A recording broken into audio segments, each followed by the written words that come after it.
கிறிஸ்துவின் ரத்தம் எனக்காக சிந்தப்பட்டது, நமக்காக சிந்தப்பட்டது என்று உணர்ந்தவர்களாக ஏகோபித்த ரசத்தை பானம் பண்ணுவோமாக.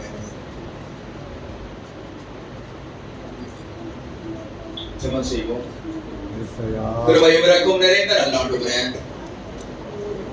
எங்கள் குற்றங்களையும் குறைவுகளையும் மீறுதல்களையும் அபார்த்த தன்மைகளையும்